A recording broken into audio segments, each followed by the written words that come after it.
An out-of-control jet sets the financial core on fire. It was a disaster. The president's right-hand man is killed in the crash. A major political figure for the future in Mexico. In a nation at war with drug cartels, there was a lot of narco trafficking going on, a lot of drug culture. It seems the violence has reached a terrifying new level. Oh my God! It was a natural question. Was this an assassination? Mayday.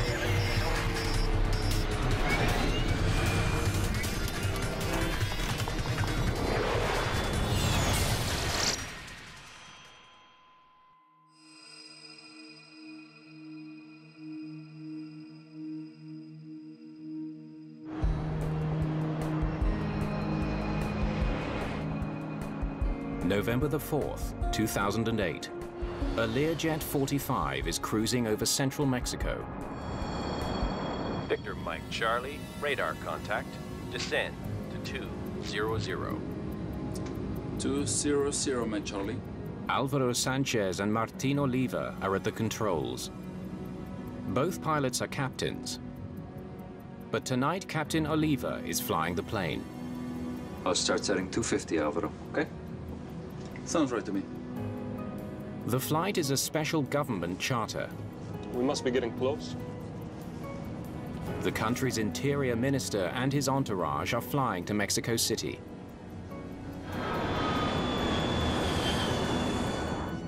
We have a few minutes. Show me that report. Juan Camilo Murillo is just 37 years old and already a rising star on the Mexican political scene. Anybody who becomes Interior Secretary has become a very important figure in Mexican politics. He was considered a personal friend of President Felipe Calderón. The politicians are on their way back to the capital after a day of talks aimed at combating the nation's skyrocketing rate of violent crime. 2008 was a key year in terms of drug-related violence in Mexico, a year of major escalation. And we saw a time where people began to get very worried about where this could go. The Mexican government has chartered a Learjet 45 for the flight.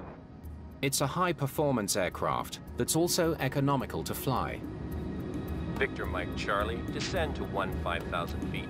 Altimeter 3024. 15,000 with 3024, Mike Charlie. When Bombardier designed this airplane, they designed it from the ground up and made it a lot more efficient. It's safer, it's easy to fly. It's very user-friendly, if you will.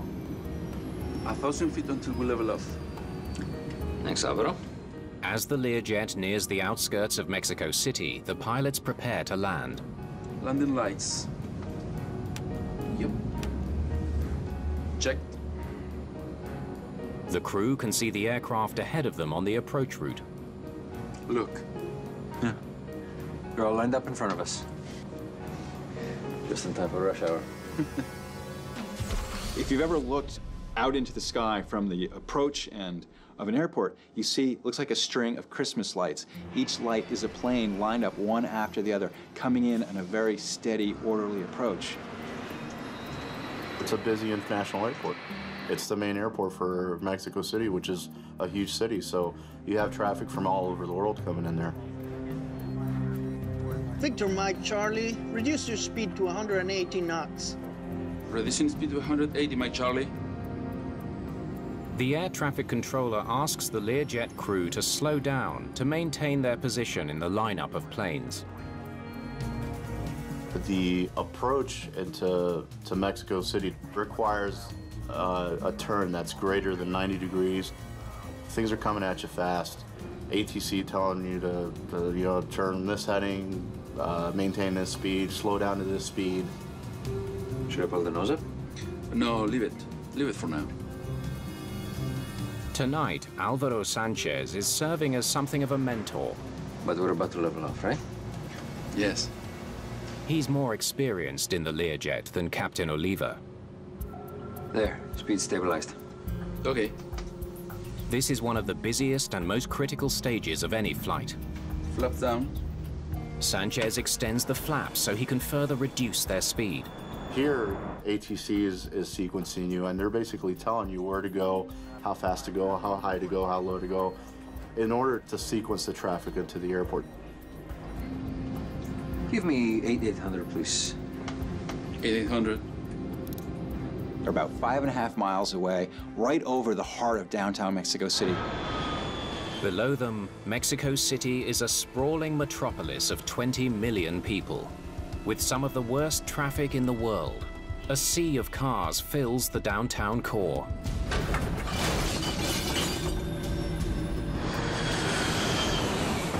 Oh my God! All of a sudden, chaos. They're flown upside down, and they're hurtling towards the ground. Screams, pandemonium, sheer terror. Without warning, the Learjet goes into a steep dive and plummets towards the ground. What do we do? Alvaro! Give it to me! Give it to me! The first officer calls for control of the plane. It's yours, Alvaro! He hauls his control column back, trying to pull the plane out of the dive. Ulrike Bjorkstam is in the street below, waiting for a cab. All of a sudden, I saw this plane flying like really low. I had the time to turn around and I started running away from it. But of course, the plane was a little bit faster than what I was. They aren't much higher than the skyscrapers in downtown. They can read the signs on the buildings. They can see the people walking on the streets. I remember thinking that, well, this is it. This is it for me.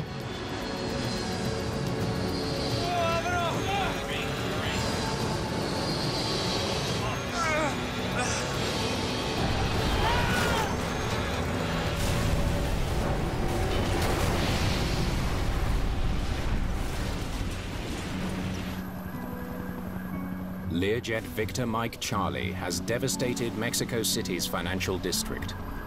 It was a disaster. Witnesses said that the flames reached higher than the surrounding buildings. None of the 9 people on board have survived. The crash has also killed 7 people on the ground and injured dozens more. Ulrike Bjorkstam has been knocked senseless by the blast and scorched by the flames. I was quite badly burned, and it was almost as if I heard a voice in my head.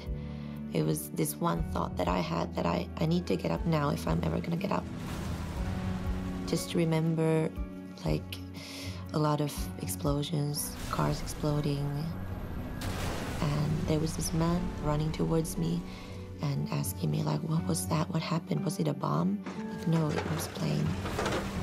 Hasta el momento se tiene confirmado, según Marcelo Ebrard, que el secretario de Gobernación Murillo, Mexico City is in chaos as crews battle to control the fire.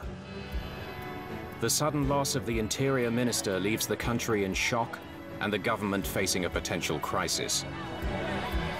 There's immediate speculation that the crash is related to Mexico's war on drugs. This happened in a year when there have been intense confrontations between drug cartels and police, when drug cartel assassins had been murdering officials in their own homes. Adding to the speculation is the fact that Mexico's drug czar, José Luis Santiago Vasconcelos, was also on board. He was on the front line of the legal action against drug cartels, which are very powerful in Mexico. So a very important job, a very high-pressure job. This crash had huge implications for Mexican politics. There were important people on this plane, so it was a natural question, was this an assassination?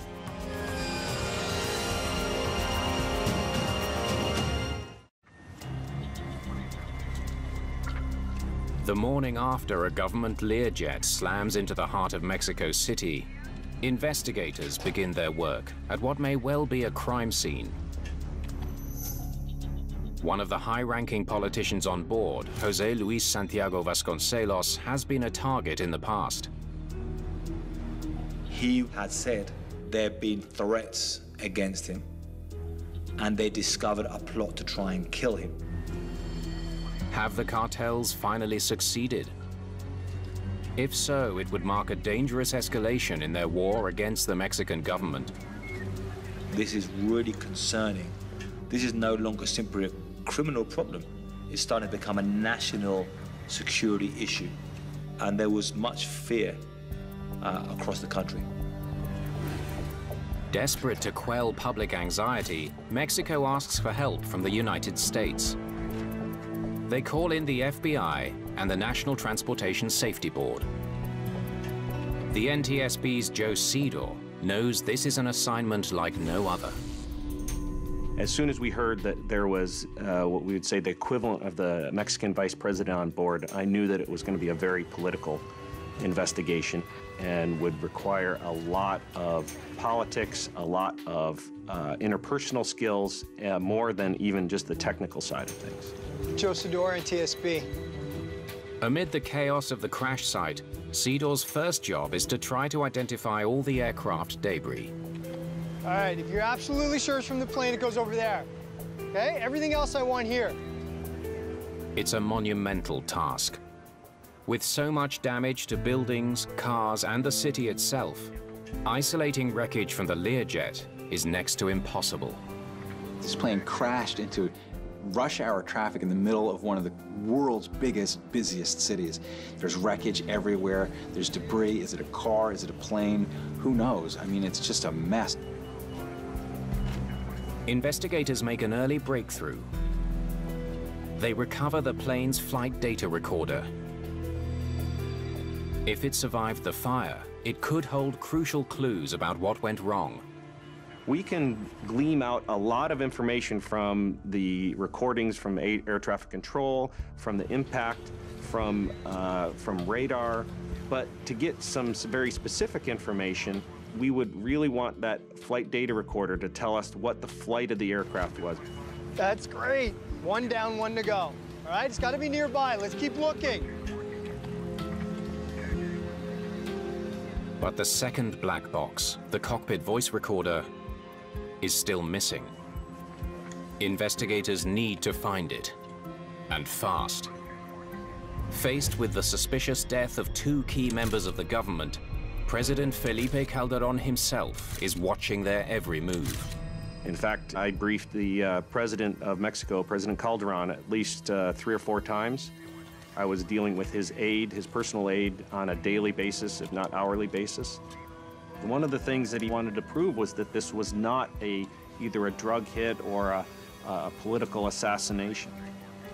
President Felipe Calderón was very vested in this case. So the pressure on the investigators doing this was absolutely immense. They had to get answers. They had to get them soon. Investigators intensify their search for the missing voice recorder. All right, this is what we're looking for. But bear in mind, it might not be orange anymore. With a fire like that, this thing could be burnt black. All right, let's go, spread out. We got photos down so that everybody would know what it looked like, and we had to tell them, no, these are orange photos, but they could be anywhere from brown to black to being crumpled up. While aircraft investigators comb through the wreckage, the FBI begins testing for explosive residue, evidence that a bomb downed the plane. But with so much debris to test, getting a definitive answer won't be easy. An intensive search for the cockpit voice recorder turns up nothing. Until an overlooked piece of blackened debris suddenly catches an investigator's eye. It was interesting because we had been walking over the CVR the entire time we were on scene. But because it was brownish black and it was on its side, I believe, that we just didn't identify it initially. Let's see what we got here. I must have walked over this 10 times. Mexican investigators will accompany the boxes to Washington, D.C., where experts at the NTSB will do their best to recover the crucial data. They do not have the recorder labs available like we have here in the NTSB. And so they were very open to the fact that as soon as they found it, it was a given that they were going to be coming to Washington, D.C. Oh, what have we got here? Back at the crash site, a wing embedded in the roof of a car is one of dozens of pieces of wreckage Cedar needs to chart. It's the right side. It's the right wingtip.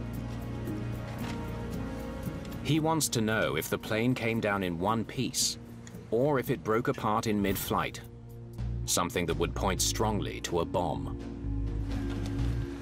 Well, this is the nose. The whole plane's here. There's no way it blew apart in the air. So we had the left wingtip, both left and right, horizontal stabilizer and the vertical stabilizer. This told us that the whole aircraft had made it to the accident site, as we say. The fact that the debris was so tightly clustered together on the ground really was strong evidence against the notion of an in-flight explosion. Mexican and US investigators breathe a collective sigh of relief. FBI test results confirm the finding. Yeah, I gotta go. All right, bye. There's no evidence of a bomb. When the FBI took samples around various parts of the aircraft, and even, I believe, even on parked cars and in the building, they found no trace of any explosive device.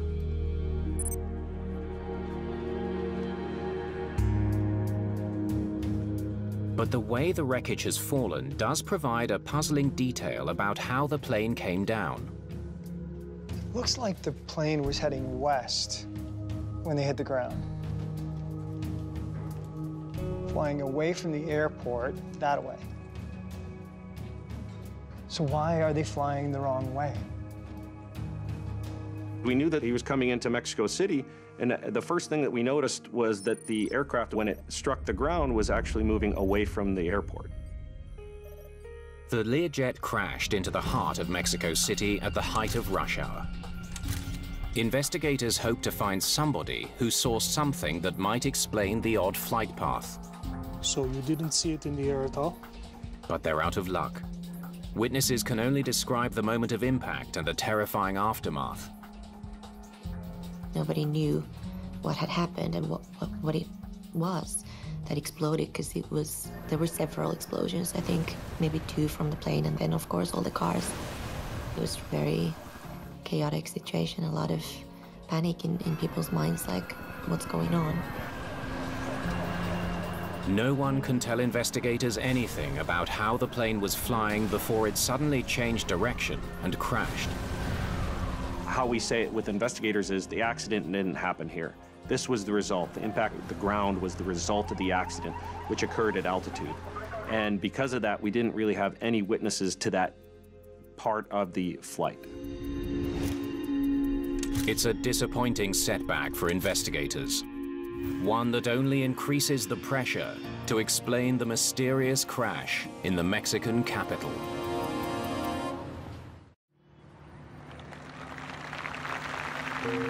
At a state funeral, the Mexican president honors the victims of an air disaster that set Mexico City ablaze and shook the nation to its core.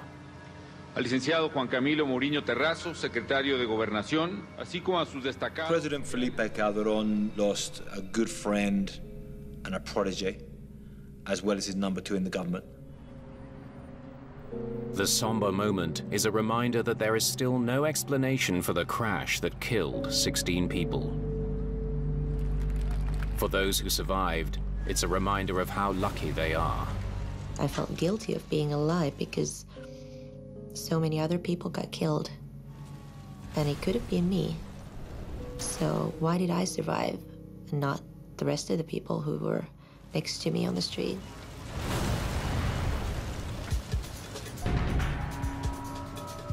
At the NTSB lab in Washington, D.C., all eyes are on the plane's flight data recorder, or FDR.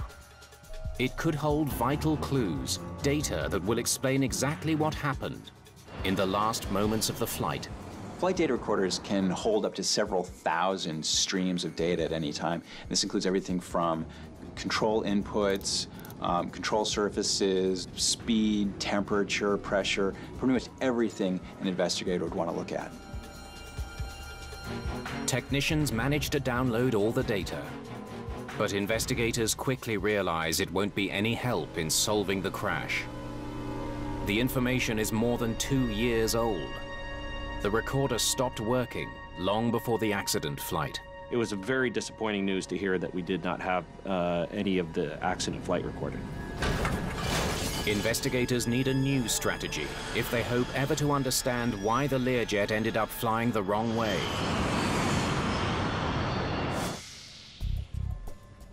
They turned to security cameras mounted in and around Mexico City's financial district.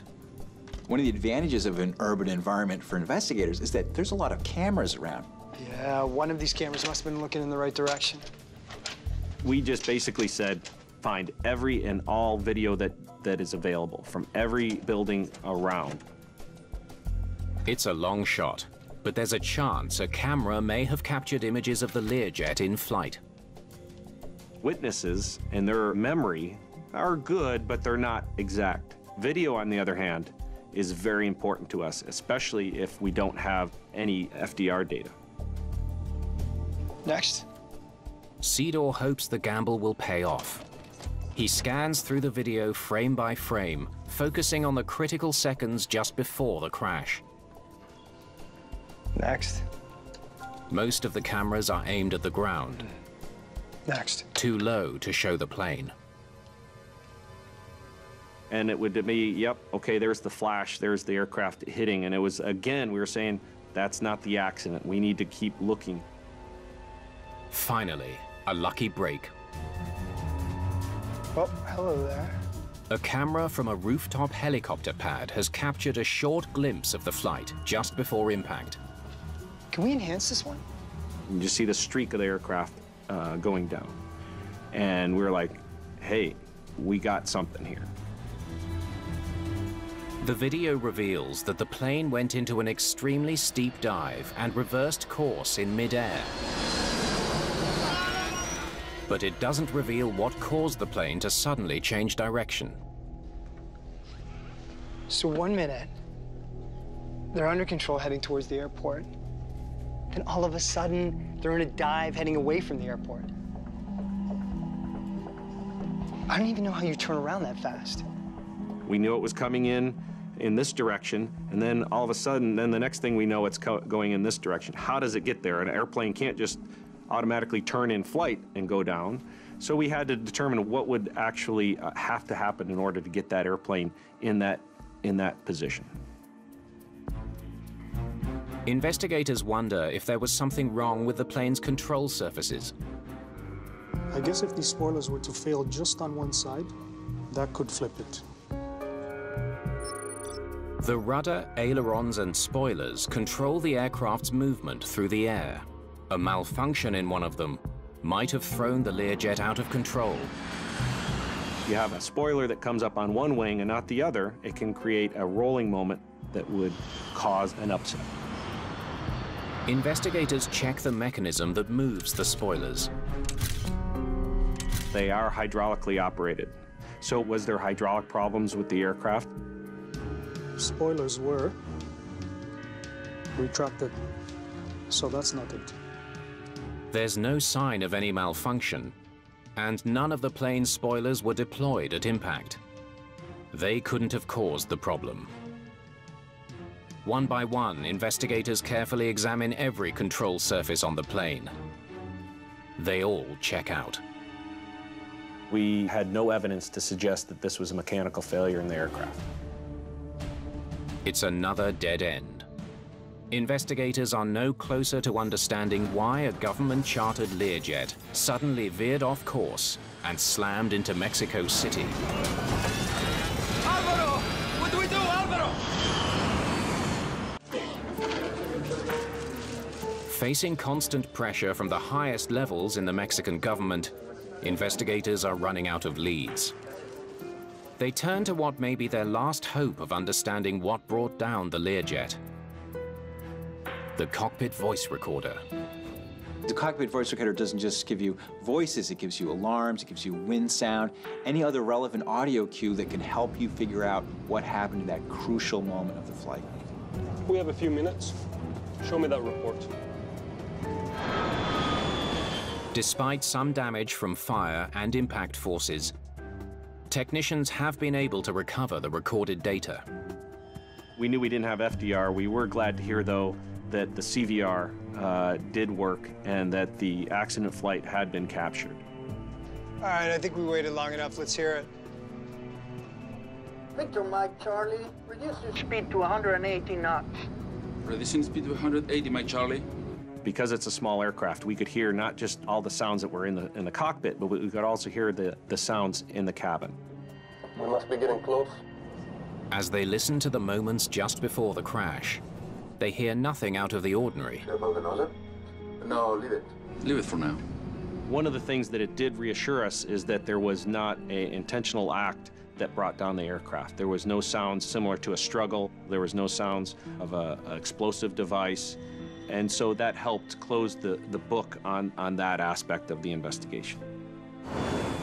The mystery of what did cause the crash persists. Left down. Investigators listen as the pilots descend towards the runway. Look. Yeah. They're all lined up in front of us. All seems well, until...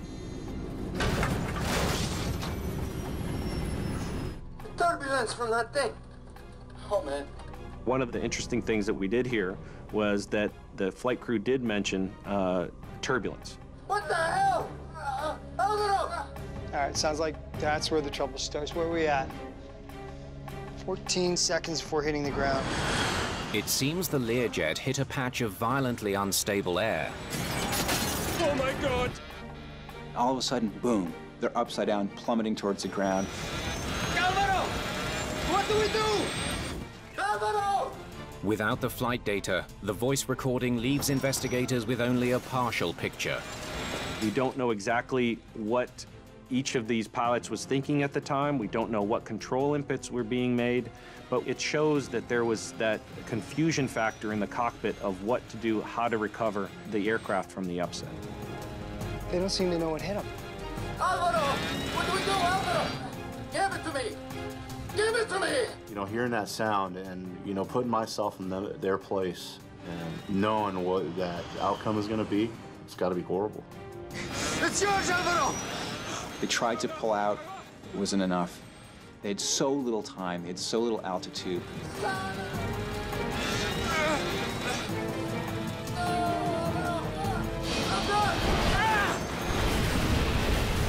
We had a normal flight coming in, and then we had a loss of control relatively quick. There was no evidence of any mechanical failure. So what do you think? Wake turbulence? So we had to really look at the possibility of a wake turbulence event. Wake turbulence forms when the low-pressure air above the wing draws high-pressure air upwards, creating a swirling vortex that trails behind the aircraft as it flies. As a plane flies along, each of its wingtips is generating a tiny horizontal tornado called a wingtip vortex. The powerful vortices can linger in the air for minutes at a time, creating an invisible hazard for other aircraft. When a smaller plane flies into these rotating columns of air at low altitude, they can spin out of control and crash into the ground within seconds. It's recommended that aircraft flying on the same flight path should stay about 5 miles apart at all times. If they get too close, it can be deadly. Perhaps wake turbulence can explain what knocked the Mexican government Learjet out of the sky. Investigators need to know more about the aircraft's approach to the runway. They speak to the air traffic controller on duty that night. One of the air traffic controller's most crucial jobs is to separate those inbound planes, to keep them a safe distance apart so that they don't get into each other's wake turbulence. The controller tells them he was busy that evening handling a lot of traffic. Victor Mike Charlie, reduce your speed to 180 knots. Imagine it's rush hour, planes are stacked up coming in from all over the country. This is the crunch time. This is when the air traffic controllers really earn their pay. Victor Mike Charlie, please turn right and maintain 220 knots. Around 6:30 p.m., the controller slotted the chartered Learjet in behind a much larger aircraft. A Boeing 767 was flying its approach directly in front of the Lear 45. Just time for rush hour. But there was a problem. The Lear 45 wasn't hitting the speeds needed to hold its position in the lineup.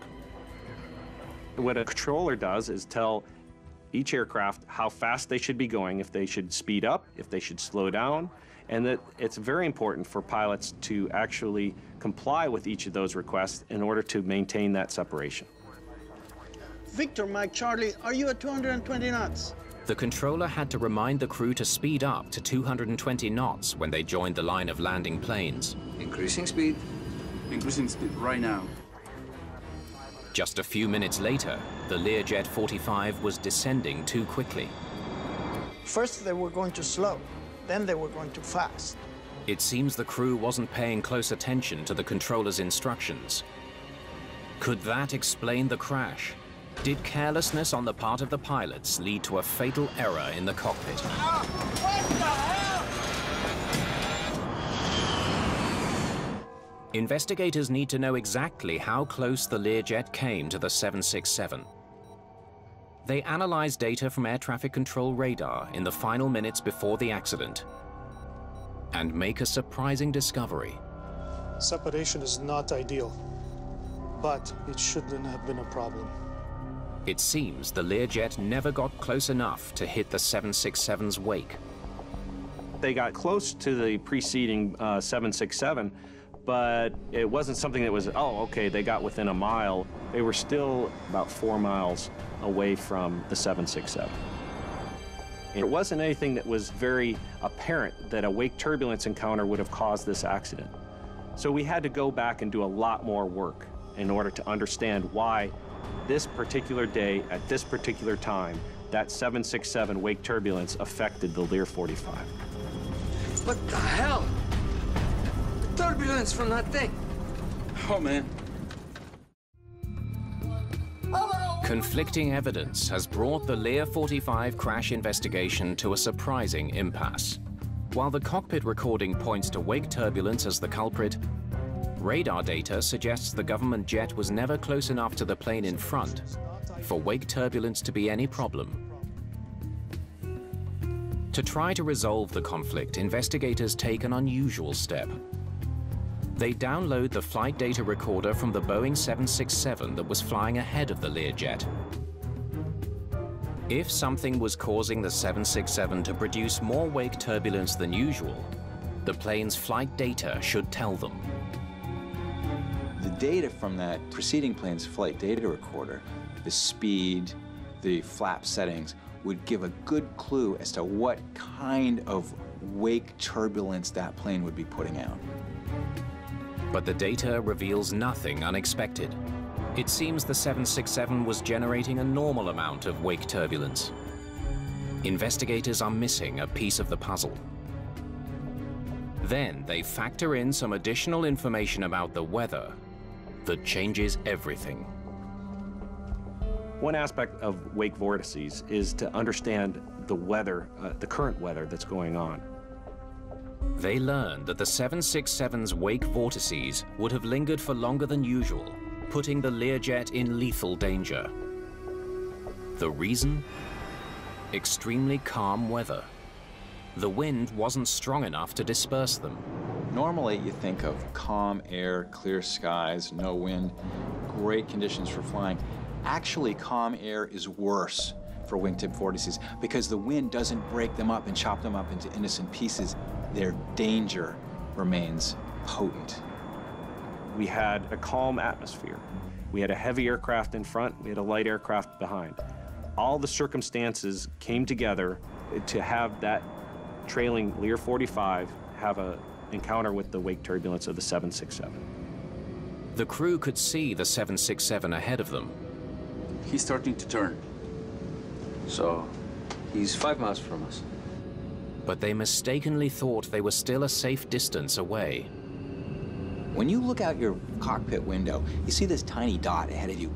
It's almost impossible to tell just by eyeballing it how close that plane in front of you really is. Like a sledgehammer from above, the wake turbulence slammed into the smaller plane, flipping it over. It's this powerful force, but you don't know that you're about to hit it until you're already in it.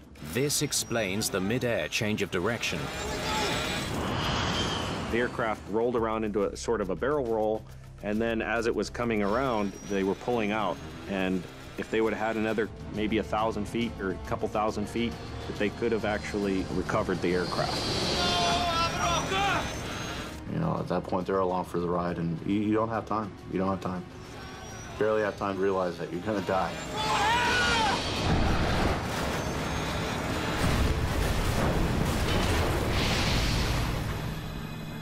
Severe wake turbulence on a calm day now appears to be the likely cause of the crash. But something doesn't sit right with investigators. They wonder why a crew entrusted with flying top government officials didn't use more caution, especially given the calm winds that evening. Once the investigators realized that it most likely was a case of wake turbulence, the big question was, how did it creep up on the plane in front of it close enough that it hit that wake turbulence? The key to a successful descent is reducing the plane's speed and altitude in a controlled way. When you're coming into a busy airport at peak rush hour time, you don't have a lot of room for error. You can't screw up. You have to know what you're doing. The 767 is coming down nice and steady. Now, look at the Lear. The comparison of the 767's final descent with that of the Lear 45 reveals two different piloting techniques. Should I pull the nose up? No, leave it. Leave it for now. They are using a stepped approach. The Learjet descends unevenly in a series of steps, speeding downward to lose altitude, then leveling off to slow down. The 767 ahead of them is descending on a steady slope towards the runway. If a pilot's really in control of his airplane, he can lose altitude and lose speed at the same time. If he's not really in control, he'll focus on one or the other. The Learjet pilots didn't successfully control either their speed or their altitude. There, speed stabilized. Okay. They flew too fast towards the plane ahead and dropped down too far. Flaps down. Right into the deadly vortex. If they had stepped down and maintained the airspeeds that were requested of them by air traffic control, then this approach would have gone without a hitch. Oh my God! If you're not paying attention to air traffic control, if you're not paying attention to your speed, things can get beyond your control very quickly. What do we do, Alvaro?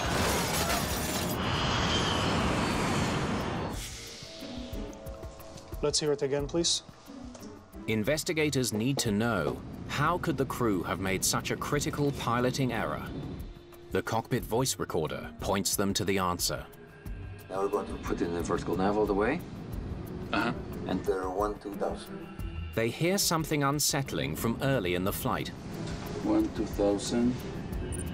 It won't let me. It doesn't indicate it either. It has to be. The pilots don't seem to know how to operate the Learjet's flight management system. That's weird. It's the system that controls most of the aircraft's critical functions. It's really striking how they seem confused by the controls of their airplane. These guys are trying to figure out what knob does what dial means what. It's like guys who are just unboxing a VCR and trying to figure out how to program it. Okay, I've heard enough. For investigators, the discovery raises a troubling new issue. What kind of pilots don't know how to program their plane?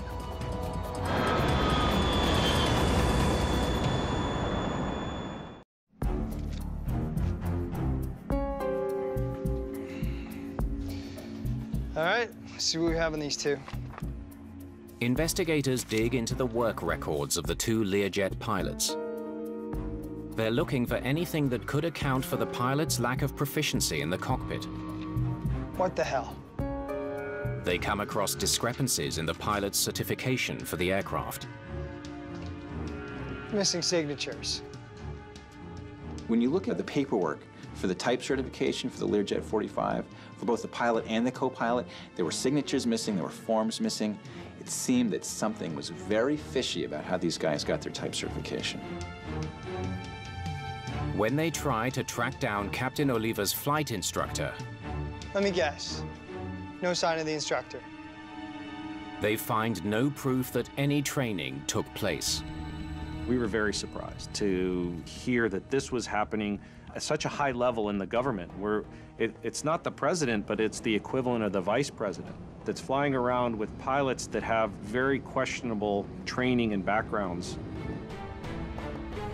Investigators dig for further irregularities. They study Captain Oliva's logbook, where he kept a record of all his flights. Can you call the flight school? They contact the flight school where Captain Oliva trained.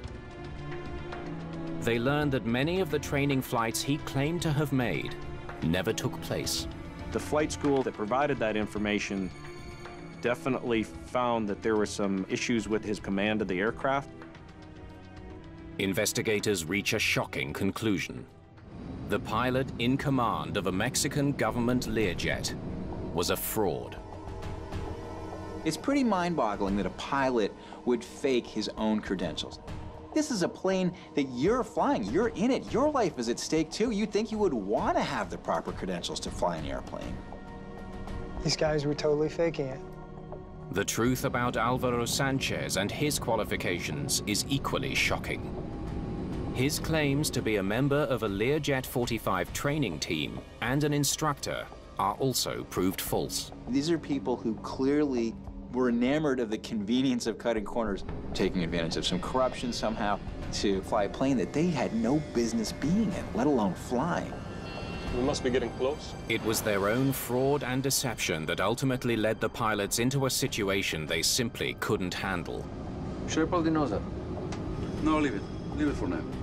They found themselves piloting a powerful jet they didn't know how to control during a demanding descent in high-risk conditions. It all added up to a fatal outcome. It's highly irresponsible. It's irresponsible because at that point you're putting yourself in danger, you're putting the people that you're flying, you're putting them in danger, you're violating their trust. In the aftermath, Mexican authorities suspend the licenses of 2 flight schools suspected of issuing false training documents to the Learjet pilots.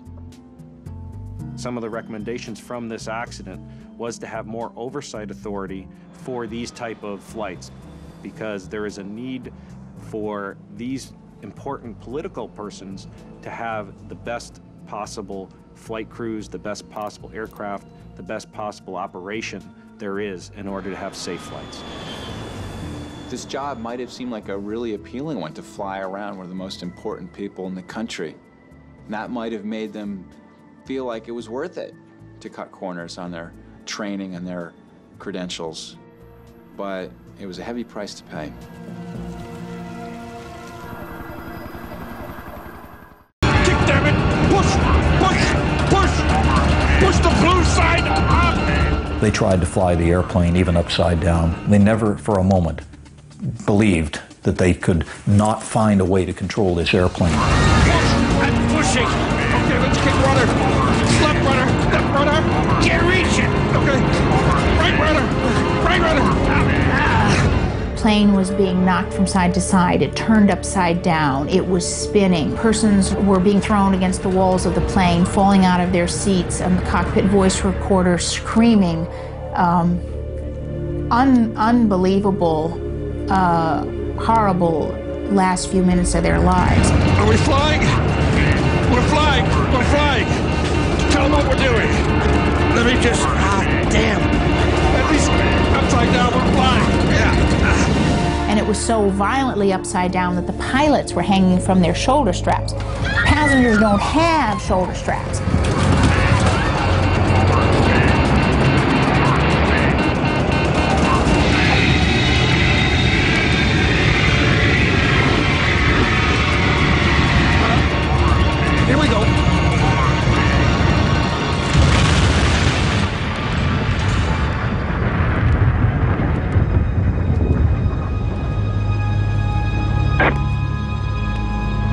just hit the water.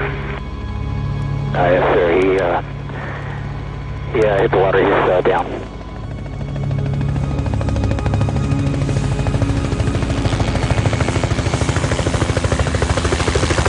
After a terrifying 60-second dive, Flight 261 hit the Pacific Ocean at close to 250 miles an hour.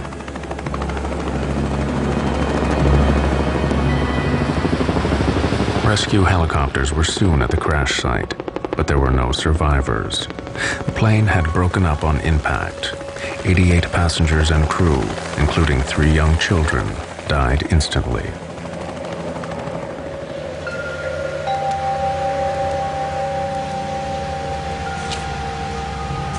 Fred Miller lost his daughter Abby and her husband Ryan. These people suffered on the way down. This was not a pretty way to die. One witness said it spun at times, almost like a top. And he said, to think people, somebody who has a life to live is in there, dying. He says it's one of the most horrifying memories I'll ever have.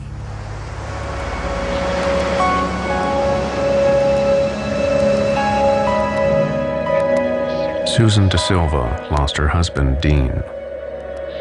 I know that they went through a horrible, horrible experience. This was a violent end these people suffered. There were no bodies that were intact or even close to intact. And they were conscious for a long time before it all came apart. Colleen Worley died along with her fiancé, Monty. As a mother, keep waiting for your child to come home. And Colleen had traveled so much in her life that it was unusual not to have her just walk in the door. All this time you're thinking something caused this, something made this happen, and I want to find out who's responsible for this.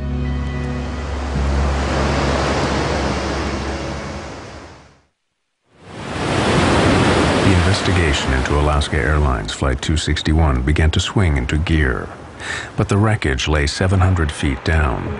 So National Transportation Safety Board officials called on Navy submersibles to retrieve the plane from the seabed. We set up a base of operations, and we had a remote operating vehicle with the side-scanning sonar, which they used to map the debris field and get an idea of how widely spread the wreckage was.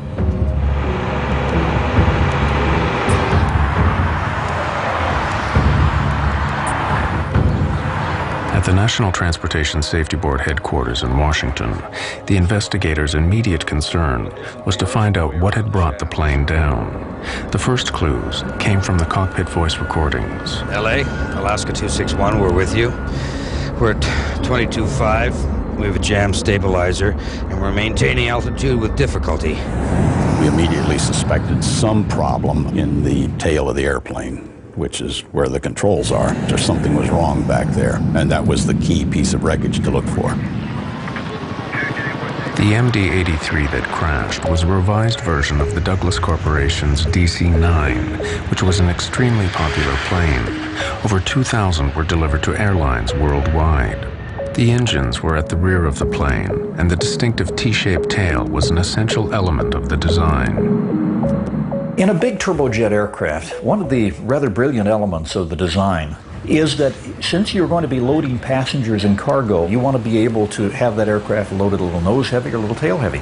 Well, in order to do that, you actually had to have that entire stabilizer moving. But the ones that are the most difficult to engineer are the T-tailed airplanes, where you have the vertical stabilizer and the horizontal sitting on top. And we call that stabilizer trim. And that is an essential element of what makes these aircraft so usable. In the MD-83, a motorized jack screw in the tail moves the horizontal stabilizer up and down. As the stabilizer moves up, the nose of the airplane moves down. As the stabilizer moves down, the nose of the airplane moves up. But what role had the over 70 centimeters long jack screw played in the loss of Flight 261? The investigators were anxious to inspect it as soon as it was recovered from the seabed. The jack screw wasn't mated with the nut that it screws into. It was just by itself. And the nut was found in another piece of structure a few feet away from where the jack screw was. To have a screw separate itself from a nut with very thick threads surprised us. Secondly, we noticed that there was a curled piece of brass around the jack screw. And all of the threads that you can see here, these ridges, were gone. They had been stripped out. And the remnants of those were found coiled on the jack screw. Once the thread had been stripped off the nut, the jack screw could no longer turn. The pilots could not have known the real nature of the problem.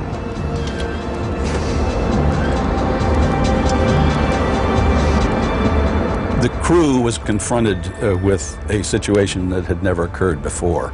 There is no failed jack screw procedure in the quick reference handbooks that they have available. There is no training for it.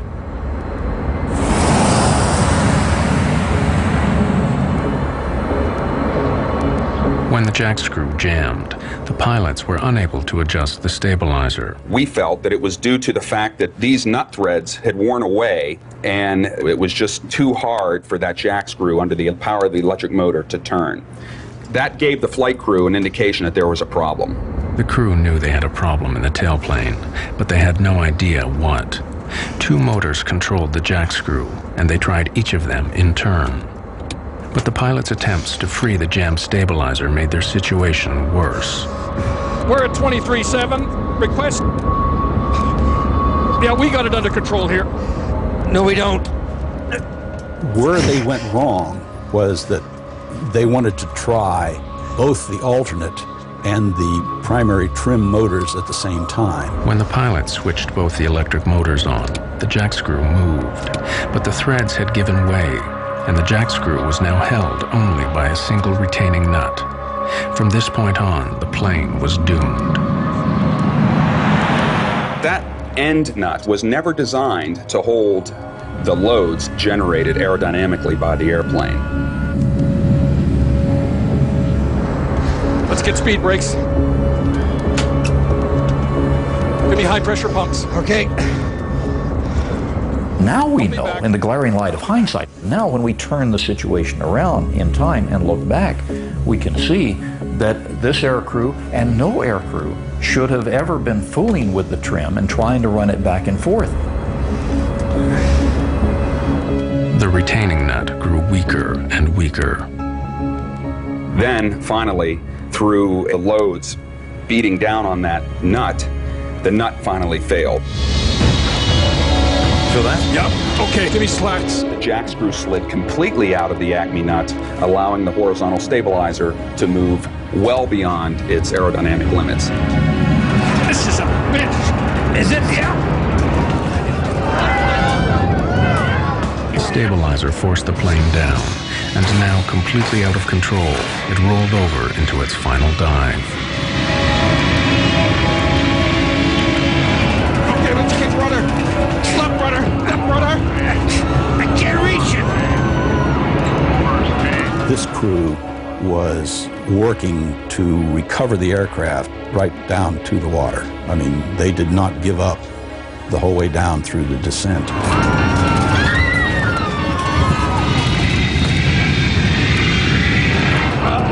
Here we go.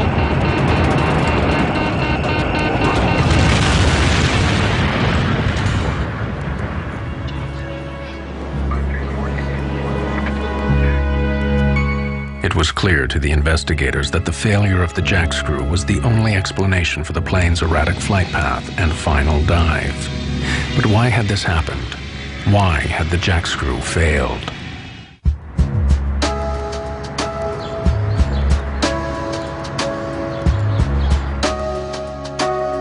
The investigators began looking deeper and deeper into the condition of the faulty jack screw on Alaska Airlines Flight 261. What had caused it to fail? There was no lubrication or visible grease on the working area of the screw. That was surprising and strange.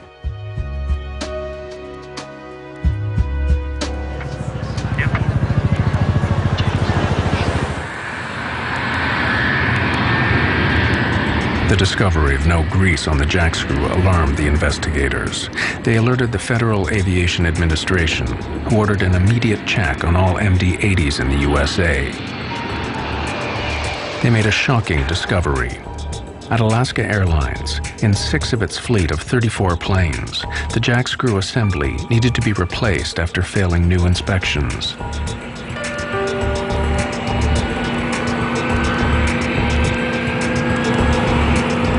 No grease is the culprit. No grease or inadequate grease is the only thing that can give you that wear rate. A simple lack of grease led to the failure of the jackscrew and the loss of 88 lives. But why did this happen at Alaska Airlines? The investigators' attention now switched to the company's maintenance program. What emerged was deeply worrying.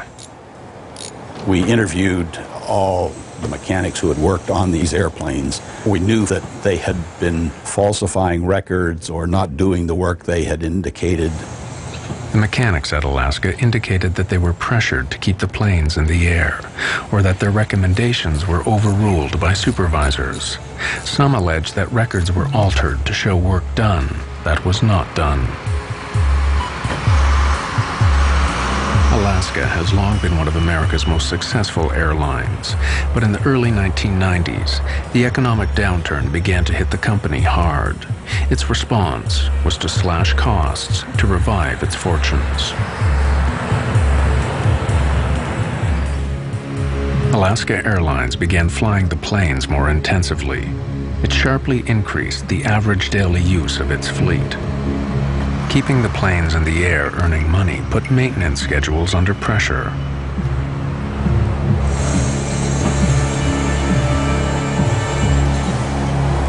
John Leotine was a lead mechanic at Alaska Airlines' Oakland maintenance facility, where he worked for over 8 years. Leotine felt that the new pressures on maintenance put passengers' lives at risk. He was to pay dearly for expressing those concerns. We have used an actor to portray his experiences based on his sworn evidence to the NTSB. Leotine claimed that planes were pushed back into service too quickly. Sometimes, rather than wait for a replacement part or repair, supervisors passed planes fit for service, free to carry passengers up into the air.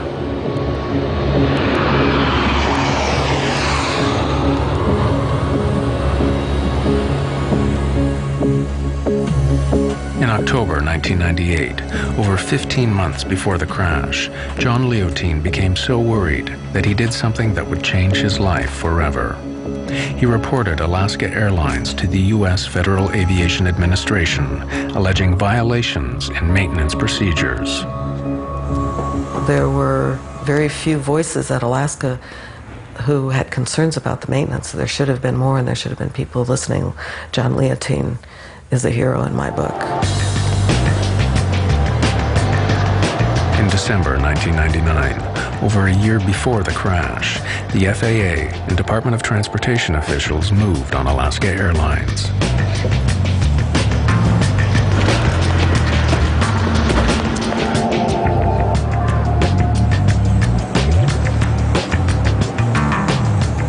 The case was referred to federal prosecutors, and the FBI raided Alaska's maintenance facilities and seized thousands of records.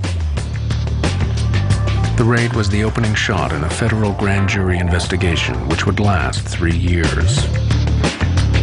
No criminal charges were brought against the company. Alaska Airlines officials denied that any unsafe planes were put into service or that passengers' lives were ever at risk. But the investigation revealed hundreds of violations of federal regulations. Alaska Airlines was fined. The FAA insisted on changes to the company's maintenance and safety procedures. The FAA also suspended 2 supervisors for falsifying records.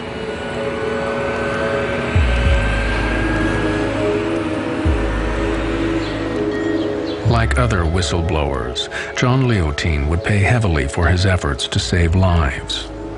Alaska Airlines put him on paid leave from his job, costing him thousands of dollars in regular overtime earnings.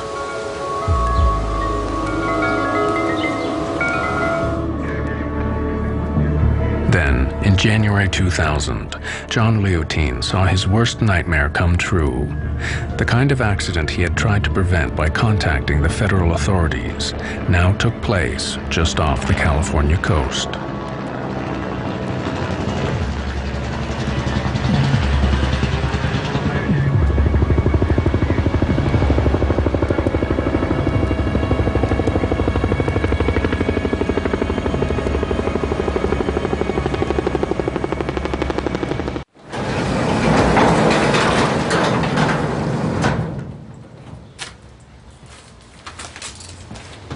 After the crash of Flight 261, mechanic John Leotine went back to his own work records. Incredibly, he found that he had a direct link to the crashed airliner.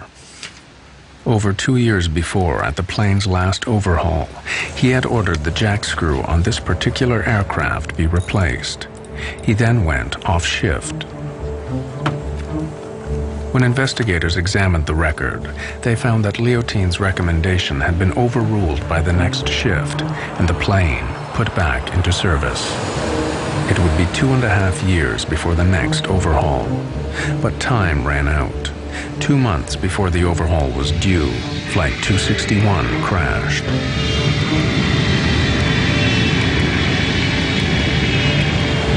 Alaska Airlines labeled Leotine a disruptive influence. Later, he sued the company for libel. Alaska settled, but Leotine could no longer work in the industry he loved. I get calls almost every week of somebody saying, should I blow the whistle? And I always tell them, you need to know, you need to be prepared to find another line of work, because you will not work in the industry and you will not work in the government. In most cases, it's almost impossible to be a whistleblower and survive your career.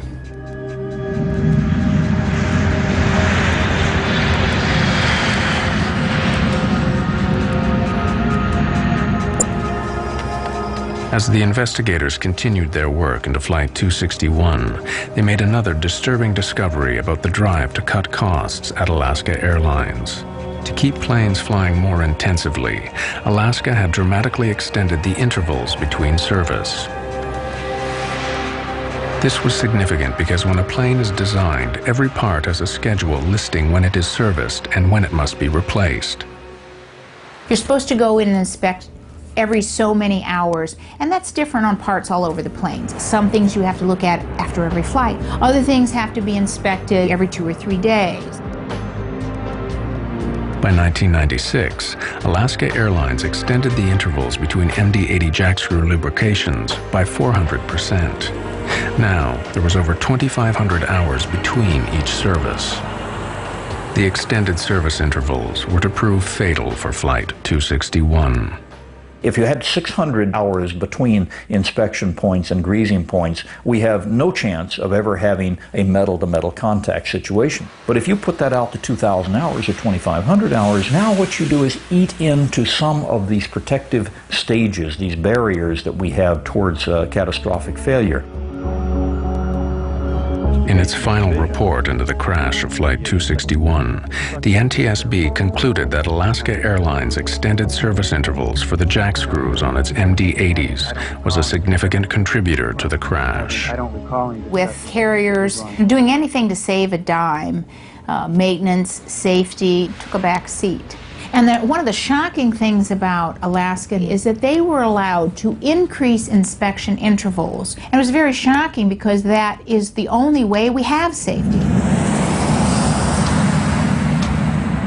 The extended maintenance intervals meant that the lack of grease on the jack screw was not discovered before the crash. But now investigators wondered if the failure of the jack screw assembly revealed a basic flaw in the plane's design. They discovered that the MD-80 broke one of the fundamental rules of aircraft design. It was not fail-safe.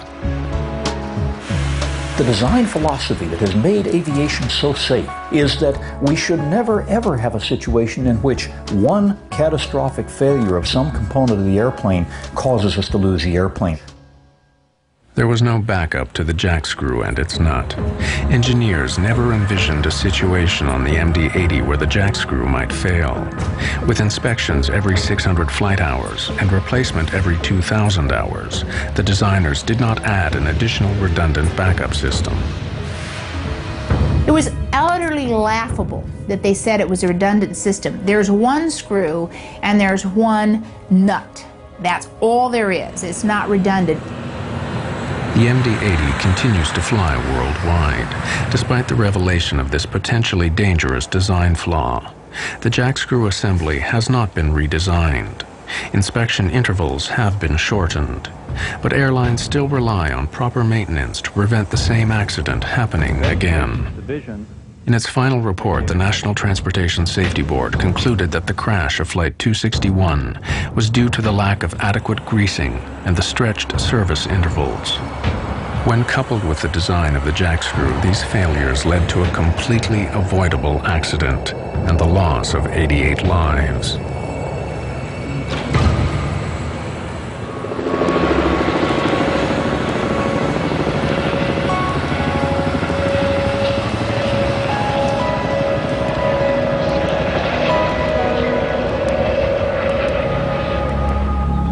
Three years after the crash of Flight 261, the relatives and friends of the dead dedicated a permanent memorial at Port Hueneme, close to the crash site. Janice Stokes.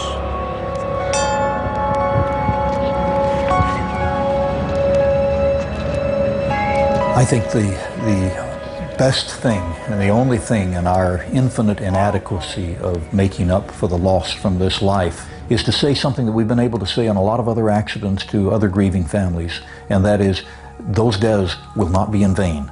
We will not let them be in vain. Every one of those lives will be made to count in terms of making sure that 3, 4, 5, or 10 other people do not die.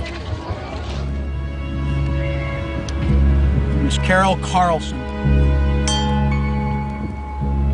Pauline was different. She was adventurous, and there's nobody like that in our family.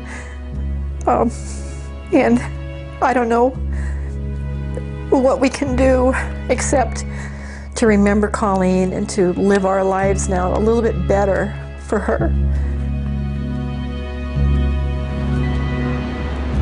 You know, when I was growing up, we didn't wear seatbelts. There weren't even seatbelts in cars. And now we know that we need to wear seatbelts. We didn't know that much about smoking cigarettes, and now we know that we can't smoke cigarettes. Well, there's a lot to learn about airline safety, too. Ryan Bushy. None of us are the same anymore. It's like walking into a giant storm. Wave after wave forming up, coming in, because it never stops. Grief over the loss of a child is not something I wish on anybody. This plane went down because of neglect. It seems like such an unholy type of loss. What a hard way to die. So an airline can, make more money.